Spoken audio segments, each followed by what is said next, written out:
We are now 3 days into the Barcelona pre-season test, and the Ferrari SF-26 has been one of the most talked about cars on the grid. After a strong showing on day 2 where Charles Leclerc completed 64 laps without any problems and it was faster than Max Verstappen in the wet, there is a real sense of excitement around the team at the moment. So let's take a closer look at everything we know about the SF-26 and why it could be a serious contender for the 2026 championship.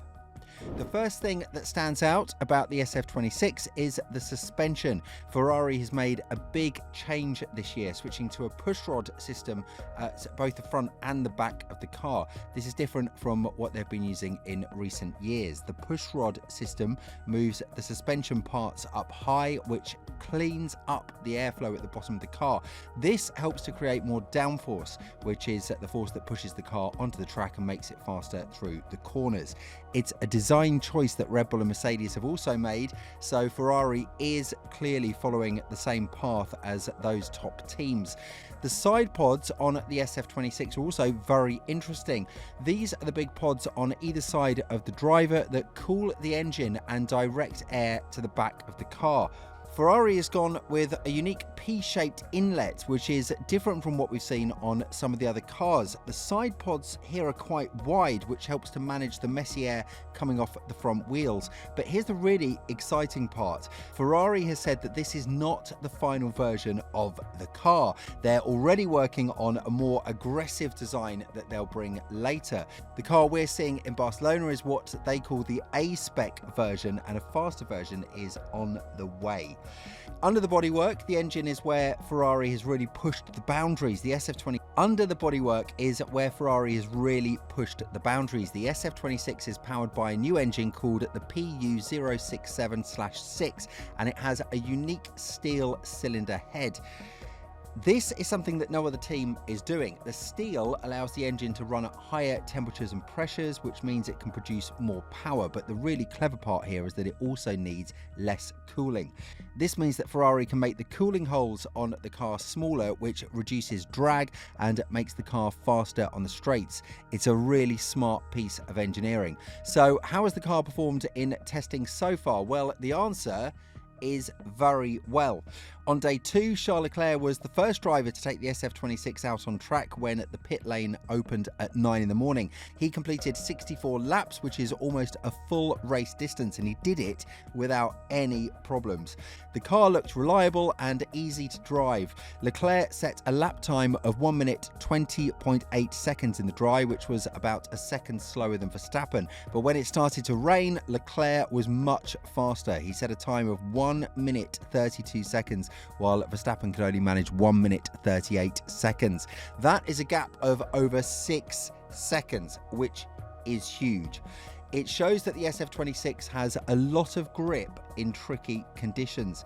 Lewis Hamilton also got his first proper run in the car on day 2. He drove in the afternoon when it was still wet, and he completed 45 laps without any issues. It was a solid start for the 7-time world champion, who's driving for Ferrari, of course, for the first time this year. Hamilton will be working with a new engineer this season after the team decided to make a change following some of the difficulties last year. Brian Bozzi, who normally works with Leclerc, helped Hamilton during the test. One of the most encouraging things about the SF-26 is its reliability. In recent years, Ferrari has sometimes struggled with mechanical problems, but so far in Barcelona, the car has been pretty much rock solid. It's completed over 100 laps without any major issues, and the team has not caused a single red flag. That's a big positive, and it will give the team a lot of confidence going into the season. The Ferrari power unit has also been praised by other teams. George Russell from Mercedes said that he was impressed by how many laps the Ferrari-powered cars had completed. Haas, who also use a Ferrari engine, completed 154 laps on day 1, which was the most of any team. This shows that the new Ferrari engine is not only powerful, but also reliable. Of course, it is still very early days. We are only halfway through the Barcelona test, and there is still a lot of work to be done. The teams are not showing their true pace just yet, and we should not read too much into the lap times. But the early signs for Ferrari are very positive. They have a car that is fast, reliable, and easy to drive. They have two world-class drivers in Leclerc and Hamilton, and they have a team, of course, who is very hungry for success. The SF-26 is a car that's full of clever ideas and very bold design choices. Ferrari has clearly put a lot of thought into this machine, and it really does show. The pushrod suspension, the unique side pods, and the innovative engine are all signs of a team that are not afraid to take risks. And with more updates on the way, the SF-26 could get even faster as the season goes on. For the Tifosi, this is an exciting time. After a few tough years, there is finally a sense of hope and optimism around Ferrari. The SF-26 has the potential to be a championship-winning car, and the next few months will tell us if that potential can be turned into results. But based on what we've seen so far in Barcelona, Ferrari is definitely a team to watch in 2026. Let's also talk about some of the other design features that make the SF-26 so special. The front wing has a clever design with the pillars positioned as far outward as possible. This helps to get more air flowing under the middle of the car, which is important for generating downforce. The nose of the car is also quite low and sculpted underneath to help channel the airflow. At the back of the car, Ferrari has gone with a triple element rear wing for the new active Aerodynamics system. This is the system that allows the rear wing to open up on the straights to reduce drag and then close again in the corners for more downforce. During testing, the team was seen running with the wing open on the main straight, which shows that the system is working correctly.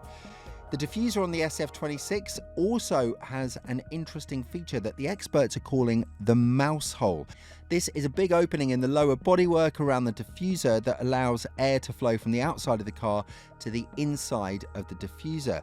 The idea is to energize the airflow and prevent it from separating, which helps to create more downforce.